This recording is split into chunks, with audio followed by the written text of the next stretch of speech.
If you wanted to learn how to go ahead and scale to $30,000+ per day, you're gonna want to go ahead and use 10 minutes to watch this video, because I give everything away from my lookalike audience strategies, manual bidding strategies, horizontal and vertical scaling strategies, worldwide strategies, CBO strategies. I literally give everything away in this consulting session I have with this major marketing agency in Sydney called LNA Social. This is something that people would pay thousands of dollars to learn, and I'm just giving you guys this consulting session completely for free, just because I want to give you guys as much value as possible. So be sure to watch the whole video to the end, because I give a lot of golden nuggets away.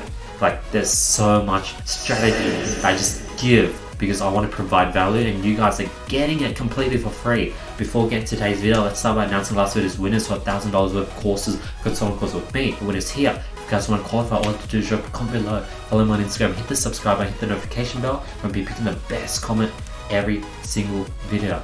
Other than that, here's a beginning. We'll start with lookalike audiences. So most businesses, they only utilize 1% purchase, 1% add to cart lookalike audiences, and that's it. Okay, 1%. Yeah, 1%. What we do is we go 1%, 1 to 2, 2 to 3, 3 to 4, all the way up to 9 to 10 for purchase and add to cart. And that's not only it. We do it for 3-second views on our top creative, 10-second views, all the way up to 95% views. View content, top users by time spent on your website, page engages, Instagram engages. No one is going through that many assets to create lookalike audiences on, and then missing on a bunch of powerful assets. How you get to bigger days is the volume of ad sets. More ad sets you have actively running equals more money. That's sort of the key I use. And in order to get a lot of successful ad sets, you have to test everything. And people are literally just going to 1% of purchase, US or Australian, that's it. And that's not enough if you want to hit those bigger days. So we do lookalike audiences for everything. And what we do is we multiply these, assets. Like, there's literally, if you do 1 to 10 times that by all the different assets I just mentioned, that's 50. We do that for 20 different top performing countries based on the analytics. What if we're only Australian based? Then you would be stuck to that, 50. Cool. But that would be quite a lot. And if you're stuck to Australia based, then you would get more creative and you go more wider, and you would do lookalike audiences on your email list, on people who would, view content, add to cart, specific product lookalike audiences. That's something people aren't doing. Batching, if you have a store that has a bunch of different products for different niches, so you have a product for skincare, a product for weight loss, you group all the people who viewed all the weight loss products into a custom audience and just do lookalike audiences of that. So you really want to get creative with how many different assets you can create lookalike audiences of, as well as refreshing them.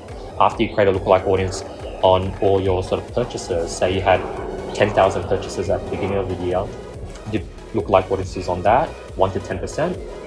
By the end of the year, you might have 50,000 purchases. You want to go ahead and recreate the lookalike audiences and refresh it. And that's something people aren't doing. Right. So it's the data's getting stale, basically. Correct.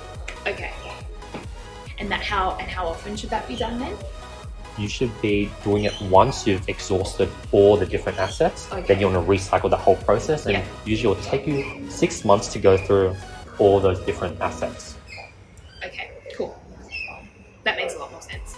I feel like we're letting our audiences get a little bit old.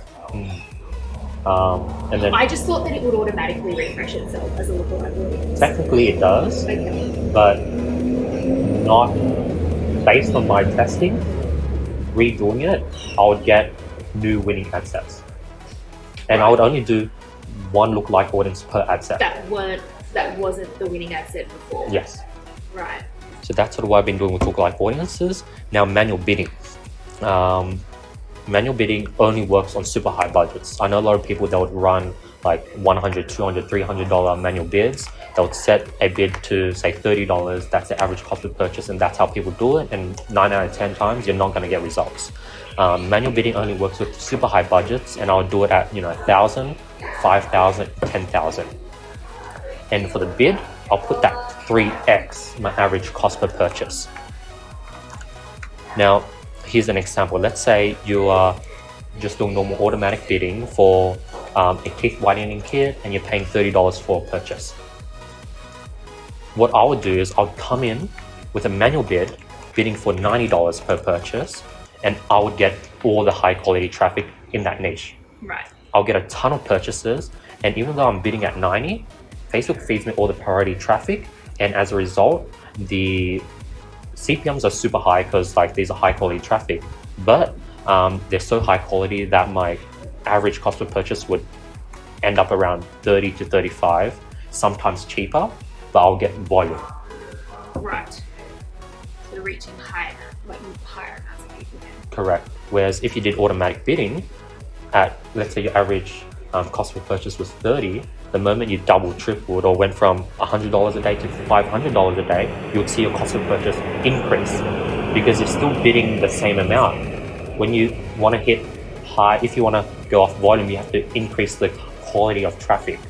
The quality of leads. And that's why manual bidding will allow you to stay at your current average cost of purchase, maybe even get it cheaper, but off volume. Right. It's just not something that I don't think we've ever done that. We've never done manual bidding. I think we've trusted the process that Facebook would optimize based on best results, but sometimes that might not always be the case. Yeah, I think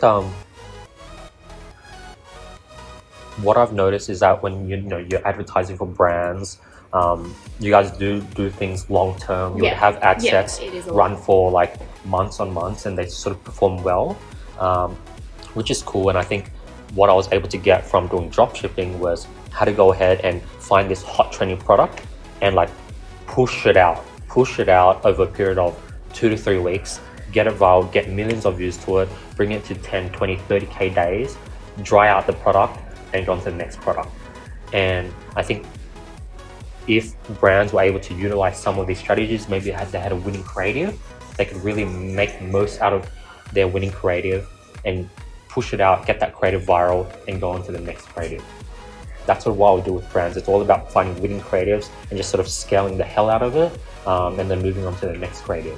Obviously, those winning creatives, you could just sort of let them run at your sort of low budgets that you would normally let them run at, but really maximizing them at the time, place, and for whatever reason things are working well, you want to push it to the max. Next thing I want to talk about is going worldwide. I know a lot of your brands might only ship to Australia, but those that do ship worldwide, most people only stick to like top 5 countries: US, UK, Canada, Australia, New Zealand. But so many countries such as Germany, Brazil, Italy, Spain, Netherlands, Mexico, Japan, many more are so good. There's low competitions. As a result, you get much cheaper CPMs and you get way cheaper cost of purchases. And what I like to do is I like to do worldwide ads. I just go worldwide. I don't pick specific countries, and I let Facebook Facebook's smart enough when you're optimizing for purchase, it would know not to show your ads to say India or Vietnam because it knows that people there don't have intent to purchase. And I let Facebook do its job.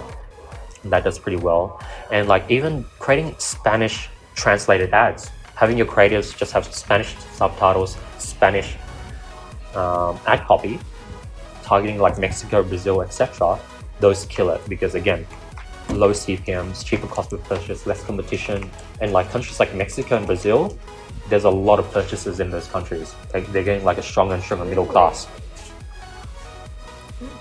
And then going worldwide would literally 5x your number. That's it's impossible to get past 10K days unless you're going worldwide. And then next is CBOs. CBOs have been amazing. I think Facebook is eventually soon going to make it mandatory, I think. I think it's on its way. I had to catch up with our rep the other day and she said that it's on its way. It won't even be you can do a little toggle box. It won't even be that. Yeah, it's going to be mandatory. I think they just want to follow the AdWords sort of system. But CBOs are amazing. CBOs allow you to do $1,000 to $5,000 daily budgets with confidence, unlike manual bidding. Sometimes with manual bidding, you're setting a bid of $90. Sometimes it might not work and you're spending $10,000 and it spends really fast. CBOs would give you confidence and you would know that you'll get 2 to 3x ROAS if you're doing it correctly.